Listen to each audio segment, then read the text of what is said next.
नमस्कार दोस्तों, राधे राधे, जय श्री कृष्णा। मैं मोमिता स्वागत करती हूँ आप सबको मेरी यूट्यूब चैनल अरिजीत मोमिता में। दोस्तों, कैसे हो आप सब? उम्मीद करती हूँ आप सभी बहुत ही अच्छे होंगे। दोस्तों, आज फाल्गुन अमावस्या है, तो आप सबको मेरी तरफ से फाल्गुन अमावस्या की हार्दिक शुभकामनाएं। दोस्तों, आज फाल्गुन अमावस्या के शुभ अवसर पर मैं आप सबके साथ फाल्गुन अमावस्या की व्रत कथा शेयर करूंगी। तो ये जानने के लिए मेरे साथ वीडियो में अंत तक जरूर बने रहेगा। आशा करती हूँ वीडियो आप सबको बहुत पसंद आएंगे। तो चलिए देर ना करते हुए शुरू करते हैं आज का वीडियो। ओम नमो भगवती वासुदेवाय नमः। फाल्गुन का महीना हिंदू पंचांग के अनुसार साल का अंतिम महीना होता है। इसके बाद आने वाले चैत्र महीने से हिंदू नववर्ष का प्रारंभ हो जाता है। फाल्गुन माह के कृष्ण पक्ष की अंतिम तिथि को फाल्गुन अमावस्या मनाते हैं, जो कि 2024 में रविवार 10 मार्च को पड़ रही है और जो कि आज है। और फाल्गुन अमावस्या महाशिवरात्रि के पर्व के बाद आती है और हिंदू वर्ष की अंतिम अमावस्या होती है ये। और ये अमावस्या सुख, संपत्ति और सौभाग्य की प्राप्ति के लिए विशेष फलदायी है। जीवन में सुख और शांति के लिए फाल्गुन अमावस्या का व्रत रखा जाता है। इस दिन लोग पवित्र नदी में स्नान कर जरूरतमंदों को दान करते हैं। यह अमावस्या पितरों को मोक्ष दिलाने वाली होती है और इसलिए इस दिन पितरों की शांति और पूर्वजों की आशीर्वाद प्राप्त करने के लिए तर्पण और श्राद्ध भी करते हैं। साल भर में 12 अमावस्या आती है। यदि निरंतरता में प्रत्येक अमावस्या को आप पितृ हेतु श्राद्ध नहीं कर पाता है तो कुछ अमावस्या विशेष तौर पर सिर्फ श्राद्ध कर्म के लिए शुभ मानी जाती है। फाल्गुन मास की अमावस्या उन्हीं में से एक है। आइए शुरू करते हैं फाल्गुन अमावस्या की व्रत की कथा के बारे में।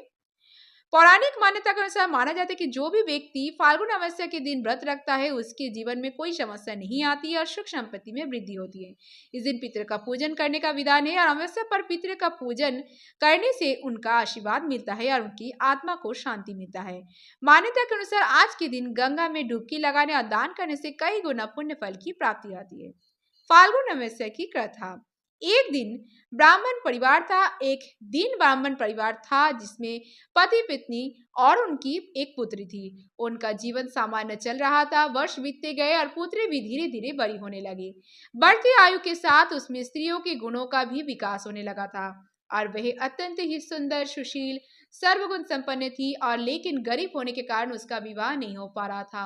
एक दिन उस ब्राह्मण के घर एक साधु महाराज पधारे और ब्राह्मण पुत्र की सेवा से साधु महाराज का मन बहुत प्रसन्न हुआ और उन्होंने कन्या को लंबी उम्र का आशीर्वाद तो दिया, लेकिन ये भी बताया कि उसकी हथेली में विधवा योग है। इस बात से चिंतित होकर ब्राह्मण परिवार ने साधु से उपाय पूछा और तब साधु ने कुछ देर विचार करने के पश्चात अपने ध्यान के आधार पर बताया कि कुछ दूरी पर एक गांव में सोना नाम की धोबिन जाति की एक महिला अपने बेटे और बहू के साथ रहती है, जो बहुत ही संस्कारों से संपन्न तथा पति परायण और निष्ठावान है।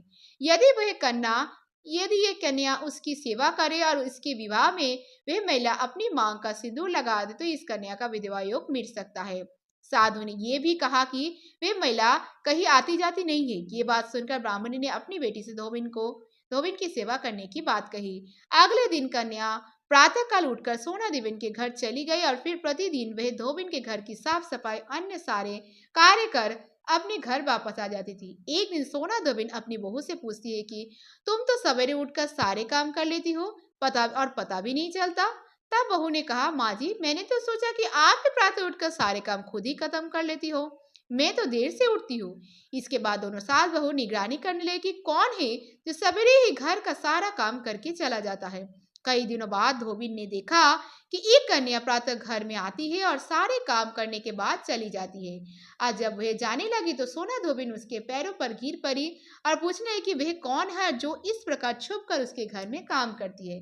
तब कन्या ने साधु द्वारा कही गई सारी बात बताई और सोना धोबिन पति परायण थी और उसमें तेज था, इसलिए वह इस बात के लिए मान गई। सोना धोबिन के पति थोड़े अस्वस्थ थे, इसलिए उसने अपनी बहू से अपने लौट आने तक घर पर ही रहने को कहा। और सोना धोबिन ने जैसे ही अपने मांग का सिंदूर उस कन्या को मांग में लगाया, उसके पति की मृत्यु हो गई। थोड़े समय बाद उसे इस बात का पता चला। वह घर से नीजल ही चली थी। ये सोचकर कि रास्ते में कहीं पीपल का पेड़ मिलेगा तो उसे भबड़ी देकर उसकी परिक्रमा करने के बाद ही जल ग्रहण करेगी।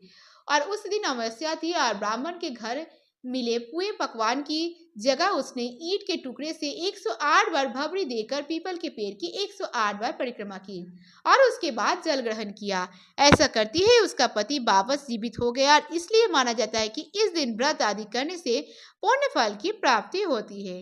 राधे राधे, जय श्री कृष्ण। जय श्री हरि विष्णु, जय माता लक्ष्मी। तो दोस्तों आज फाल्गुन अमावस्या की व्रत कथा यहीं पर समाप्त हुआ। दोस्तों कैसी लगी आप सबको आज की ये वीडियो मुझे कमेंट करके जरूर बताइएगा। वीडियो अगर अच्छी लगी हो तो वीडियो को ज्यादा लाइक और शेयर जरूर कीजिएगा। ऐसे और वीडियोस पाने के लिए मेरे चैनल नॉलेज मोमिता को जरूर सब्सक्राइब कीजिएगा और सब्सक्राइब के बगल में बेल आइकन दबाना मत भूलिएगा ताकि नए नए वीडियो की नोटिफिकेशन जल्द से मिल जाए। कमेंट में जय भोलेनाथ, जय माता पार्वती, जय श्री हरि विष्णु, जय माता लक्ष्मी लिखना मत भूलिएगा। आप मुझे फेसबुक इंस्टाग्राम फॉलो कर सकते हैं। मेरी Facebook Instagram link description box में दिया गया है, आप चाहे तो चेक कर सकते हैं। आज के लिए इतना ही, मैं मिलूंगी नेक्स्ट वीडियो में। तब तक के लिए tata bye, thanks for watching, Radhe Radhe, जय श्री कृष्ण।